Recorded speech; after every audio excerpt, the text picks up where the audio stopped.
इरा के लिए दिव्यांश की दुनिया किसी नई पहेली से कम नहीं थी। किले की रहस्यमयी दीवारें, अजीब आवाजें और हर कोने में अंधकार, ये सब उसे डरा भी रहा था और अपनी ओर खींच भी रहा था। यह जगह इतनी ठंडी क्यों है? यहां ऐसा लगता है जैसे वक्त ठहर गया हो। इरा ने दिव्यांश से पूछा। क्योंकि यह जगह मेरी दुनिया का प्रतिबिंब है। जो कुछ भी यहां है वह मेरे अतीत की गूंज है। यह किला मेरी सच्चाई को छुपाने के लिए है और मेरी शक्तियों के कारण यह कभी बदल नहीं सकता, दिव्यांश ने जवाब दिया। इरा ने दीवारों को छूते हुए कहा, तुमने अपने आप को यहां कैद कर लिया है। लेकिन क्यों? तुम अपनी दुनिया से भागने की कोशिश क्यों कर रहे हो? दिव्यांश ने एक पल के लिए अपनी आंखें बंद कीं। तुम समझ नहीं सकती। मेरा जन्म एक शाप है। मेरी शक्तियां मुझे दूसरों के लिए खतरा बनाती हैं। जब मैं गुस्से में होता हूं तो मैं सब कुछ नष्ट कर देता हूं। यही कारण है कि मैं खुद को सबसे दूर रखता हूं। ईरा ने गंभीरता से उसकी बात सुनी। लेकिन तुमने मुझे चोट नहीं पहुंचाई। तुम मुझे बार बार बचाते हो। अगर तुम्हारे अंदर सिर्फ अंधकार होता तो तुम ऐसा नहीं करते। दिव्यांश उसकी बात सुनकर चुप हो गया। वह खुद भी इस सवाल का जवाब नहीं जानता था। दिव्यांश ने ईरा को एक कमरे की ओर इशारा किया। अगर तुम मेरी सच्चाई जानना चाहती हो तो तुम्हें यहां कदम रखना होगा। लेकिन याद रखना, जो देखोगी वह तुम्हारी सोच से परे होगा। ईरा ने बिना डरे उस दरवाजे की ओर कदम बढ़ाए। जैसे ही उसने दरवाजा खोला, उसे एक अलग दुनिया दिखाई दी। यह एक बंजर भूमि थी जहां आग की लपटें और टूटे हुए घर थे। ईरा को वहां दर्द और चीखें महसूस हो रही थीं। यह क्या है? उसने चौंकते हुए पूछा। यह मेरी ताकतों का परिणाम है। यह वही है जो मैं इंसानों की दुनिया में करता हूं।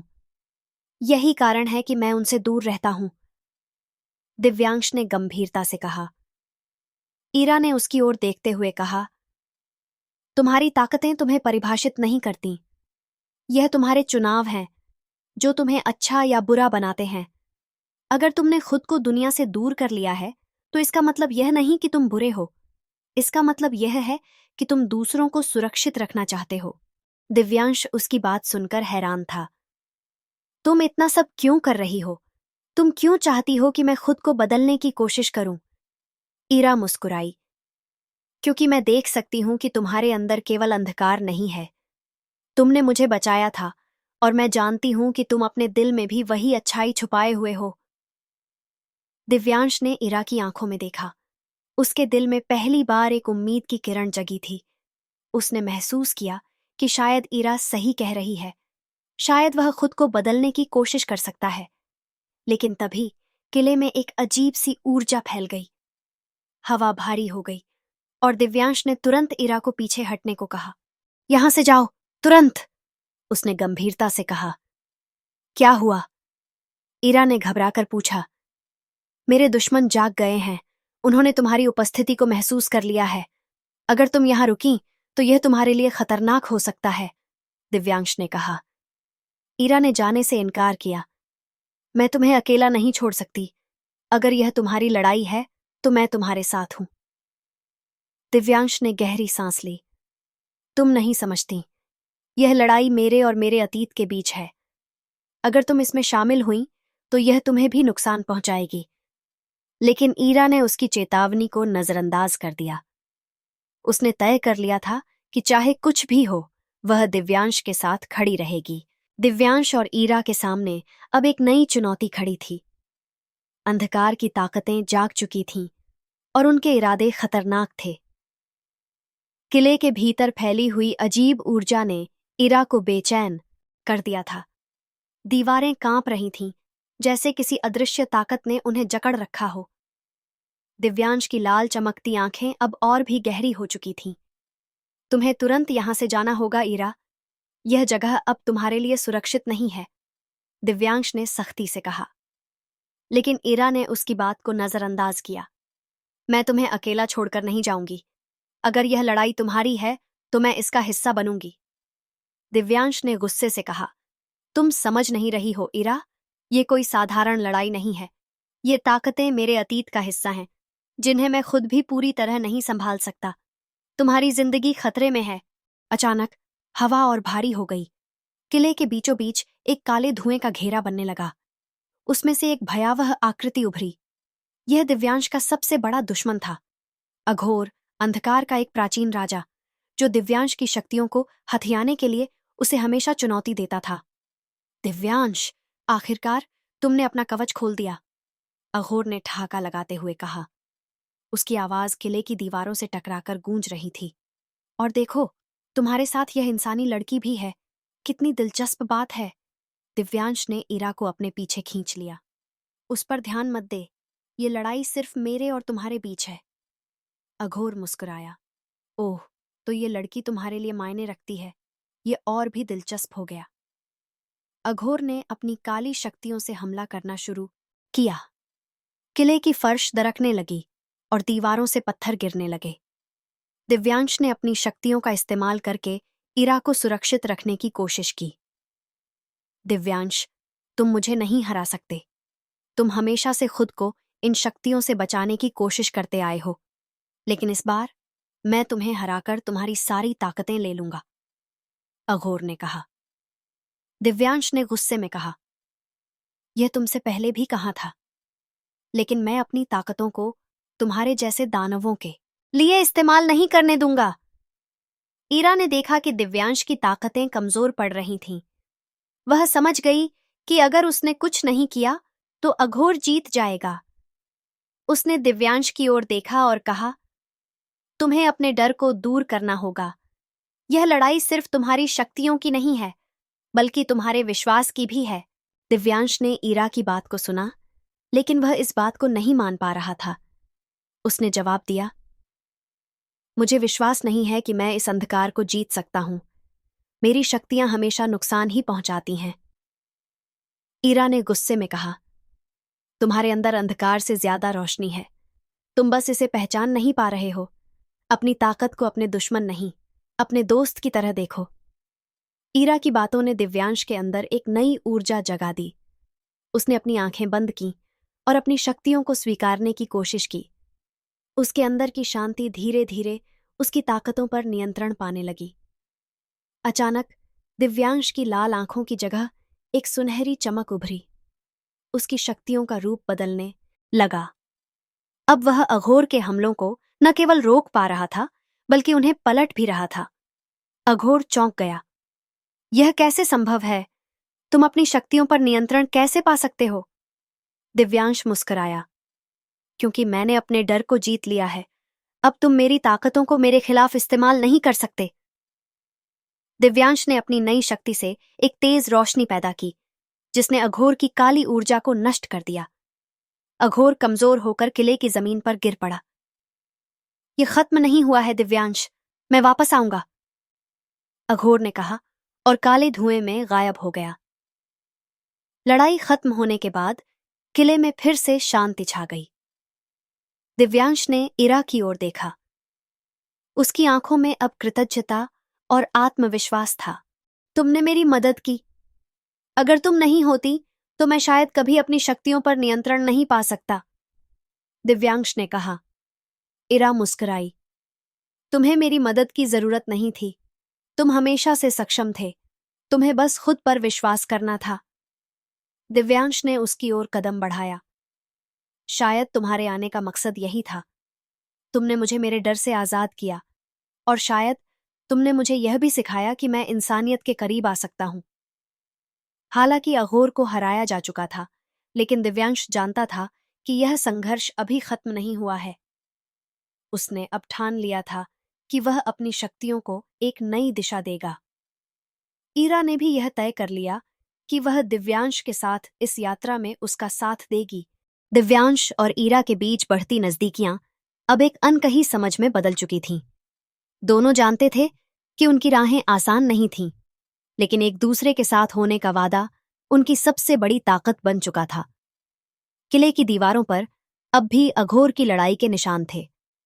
दिव्यांश ने ईरा को एक सुरक्षित स्थान पर बैठने को कहा। यह लड़ाई खत्म नहीं हुई है। अघोर वापस आएगा और इस बार वह और भी ज्यादा ताकतवर होगा, दिव्यांश ने गंभीर स्वर में कहा। ईरा ने उसकी ओर देखा। अगर ऐसा है तो हमें उसकी वापसी के लिए तैयार रहना होगा, लेकिन तुम यह अकेले नहीं करोगे। मैं तुम्हारे साथ हूं। दिव्यांश ने गहरी सांस ली। ईरा, मैं तुम्हारे साथ इस अंधकार में नहीं खींच सकता। ये दुनिया तुम्हारे लिए नहीं है। तुम एक साधारण इंसान हो और मैं। ईरा ने उसकी बात काटते हुए कहा, तुम वो हो जिसे मैंने अपने दिल से चुना है। अगर तुम्हारा अतीत दर्द भरा है तो मैं उसे साझा करने को तैयार हूं, लेकिन भागने की बात मत करो। दिव्यांश उसकी सच्चाई को देखकर कुछ पल के लिए चुप हो गया।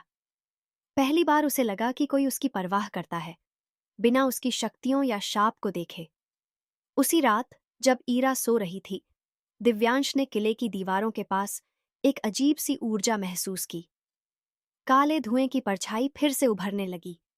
यह अघोर नहीं था, बल्कि उसका एक संदेश था। दिव्यांश, तुमने मुझे एक बार हराया, लेकिन यह सिर्फ शुरुआत है। तुम्हारे पास जो शक्ति है वह केवल तुम्हारी नहीं है। वह शक्ति इस धरती के संतुलन को बिगाड़ सकती है, और जब संतुलन बिगड़ता है तो विनाश होता है। अगर तुम इस ताकत को संभालने में असफल रहे तो यह न केवल तुम्हें बल्कि तुम्हारी इस इंसानी साथी को भी खत्म कर देगी। दिव्यांश ने गुस्से से उस संदेश को नष्ट कर दिया, लेकिन यह शब्द उसके दिल में गूंजते रहे। क्या सच में उसकी शक्तियां इतना बड़ा खतरा थीं?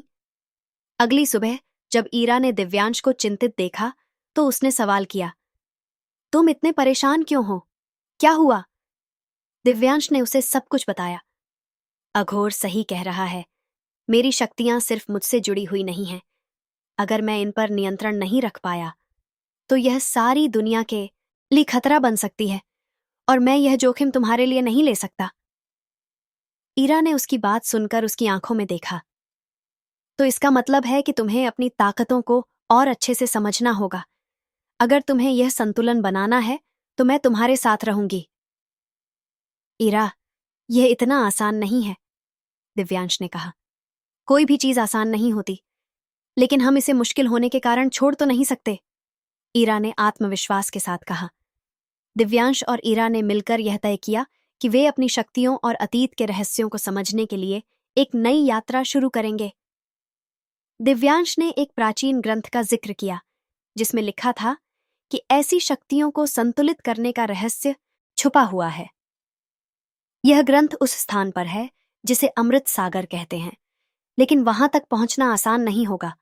वहां जाने के लिए हमें कई कठिनाइयों का सामना करना पड़ेगा। ईरा ने मुस्कुराते हुए कहा, तुम्हारे साथ मैं किसी भी मुश्किल का सामना करने के लिए तैयार हूं। जैसे ही दोनों ने यात्रा शुरू की, उन्हें पहली चुनौती का सामना करना पड़ा। घने जंगलों से गुजरते समय उन्हें एक ऐसा क्षेत्र मिला जो समय और स्थान से परे था। वहां हर कदम पर भ्रम पैदा करने वाली छवियां दिखाई देती थीं। यह जगह हमारी भावनाओं का परीक्षण कर रही है, दिव्यांश ने समझाया। अगर हम अपने डर और असुरक्षाओं को स्वीकार नहीं करेंगे तो यह जगह हमें आगे नहीं जाने देगी। ईरा ने एक पल के लिए खुद को घबराया हुआ महसूस किया। उसे अपने परिवार और पुराने जीवन की झलकियां दिखने लगीं, लेकिन उसने खुद को संभाला और दिव्यांश की ओर देखा। हम इसे पार कर सकते हैं, हमें बस एक दूसरे पर भरोसा करना होगा। दिव्यांश और ईरा ने एक दूसरे का हाथ थामा और अपने अंदर के डर को स्वीकार किया। जैसे ही उन्होंने ऐसा किया, वह भ्रम टूट गया और उन्हें अपनी यात्रा का अगला रास्ता दिखाई दिया। दिव्यांश ने पहली बार महसूस किया कि ईरा की मौजूदगी उसे उसकी कमजोरियों को स्वीकार करने में मदद कर रही थी। हालांकि उन्होंने इस बाधा को पार कर लिया, लेकिन यह सिर्फ शुरुआत थी। अमृत सागर तक पहुंचने के लिए उन्हें और भी बड़ी परीक्षाओं का सामना करना था। दिव्यांश जानता था कि यह यात्रा केवल उनकी ताकतों को नियंत्रित करने की नहीं थी, बल्कि यह उसके और ईरा के रिश्ते को भी परखने वाली थी। दिव्यांश और ईरा ने अपने डर और भ्रम को पार कर लिया था, लेकिन यह यात्रा का सिर्फ एक छोटा हिस्सा था। अमृत सागर तक पहुंचने के लिए उन्हें प्राचीन तत्वों के 4 द्वारों को पार करना था। ये द्वार न केवल शारीरिक चुनौतियों से भरे थे, बल्कि मानसिक और भावनात्मक परीक्षणों का भी सामना कराते थे। यह रास्ता हर कदम पर हमें परखेगा। दिव्यांश ने ईरा को चेतावनी दी। तुम्हें अपनी हर कमजोरी और डर को स्वीकारना होगा। यह तुम्हें तोड़ने की कोशिश करेगा, लेकिन तुम्हें हिम्मत नहीं हारनी है। ईरा ने उसकी बात सुनकर गंभीरता से सिर हिलाया।